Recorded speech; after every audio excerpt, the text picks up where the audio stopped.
Hello friends, ओम श्री गणेशाय नमः। जय माता दी। आप सभी का स्वागत है आपके अपने यूट्यूब चैनल पर। आप सभी को नवरात्रि की हार्दिक शुभकामनाएं।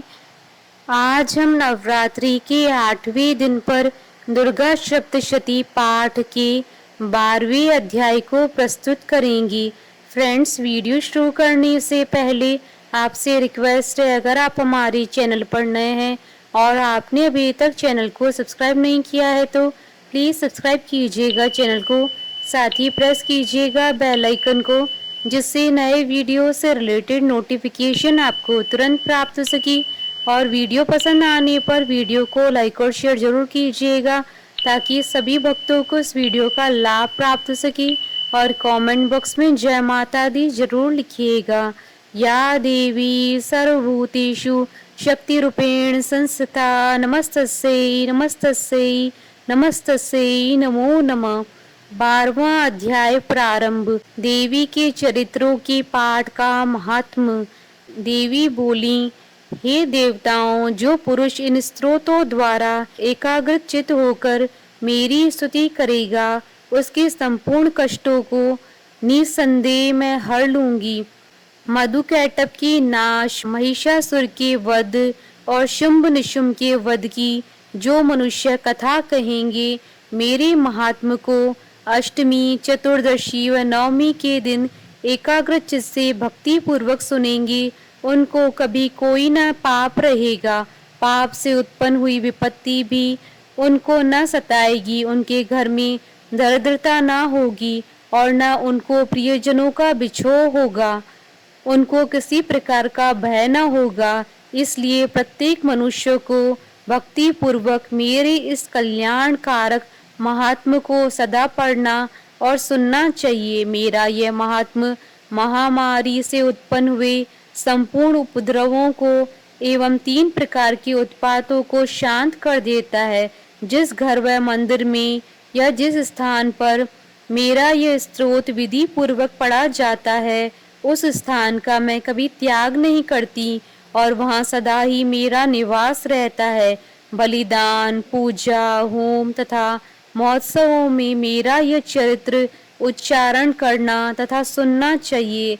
ऐसा हवन या पूजन मनुष्य जानकर या बिना जाने करे, मैं उसे तुरंत ग्रहण कर लेती हूँ। और शरद काल में प्रत्येक वर्ष जो माँ पूजा की जाती है, उनमें मनुष्य भक्ति पूर्वक मेरा यह महात्म सुनकर सब विपत्तियों से छूट जाता है और धन धान्य तथा पुत्रादि से संपन्न हो जाता है।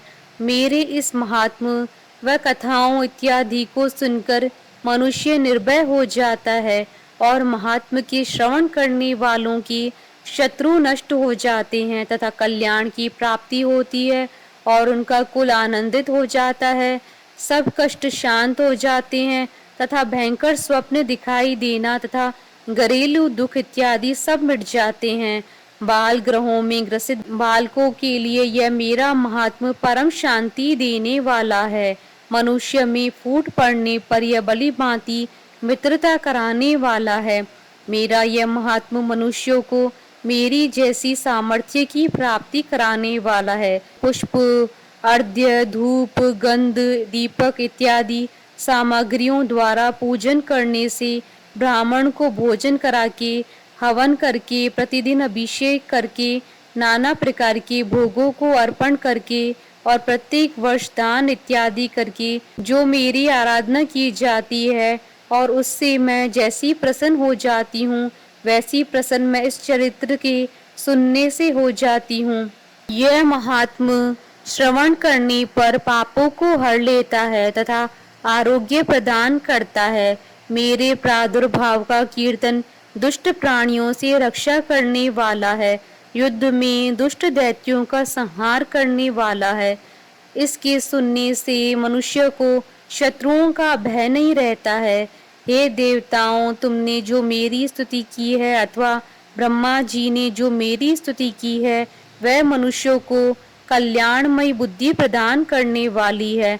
वन में सूने मार्ग में अथवा दावा नल से गिर जाने पर वन में चारों ओर से गिरा हुआ या शत्रुओं द्वारा पकड़ा हुआ, जंगल में सिंहों से, व्याघ्रों से या जंगली हाथियों द्वारा पीछा किया हुआ, राजा के क्रुद्ध हो जाने पर मारे जाने के भय से, समुद्र में नाव के डगमगाने पर, भयंकर युद्ध में फंसा होने पर, किसी भी प्रकार की पीड़ा से पीड़ित, घोर बाधाओं से दुखी हुआ मनुष्य मेरे इस चरित्र को स्मरण करने से संकट से मुक्त हो जाता है। मेरे प्रभाव से सिंह, चोर या शत्रु इत्यादि दूर भाग जाते हैं और पास नहीं आते हैं। महर्षि ने कहा, प्रचंड पराक्रम वाली भगवती चंडिका यूं कहने के पश्चात सब देवताओं के देखते ही देखते अंतर्ध्यान हो गईं और संपूर्ण देवता अपनी शत्रुओं के मारे जाने पर पहले की तरह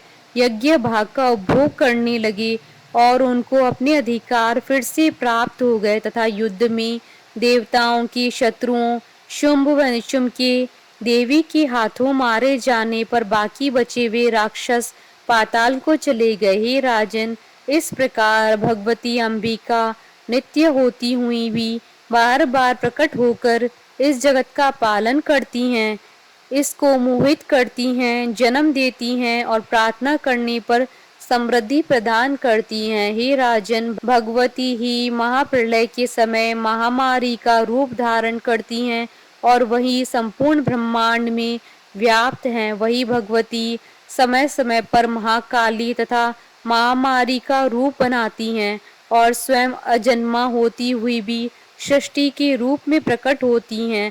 वह सनातनी देवी प्राणियों का पालन करती हैं और वही मनुष्य के अभ्युदय के समय घर में लक्ष्मी का रूप बनाकर स्थित हो जाती हैं तथा अभाव के समय दरिद्रता बनकर विनाश का कारण बन जाती हैं।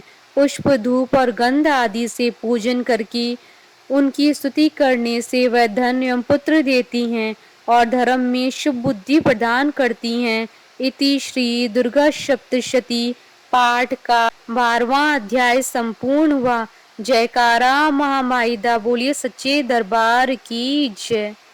हमारे साथ इस वीडियो में अंत तक बने रहने के लिए आपका धन्यवाद। ओम श्री गणेशाय नमः। जय माता दी।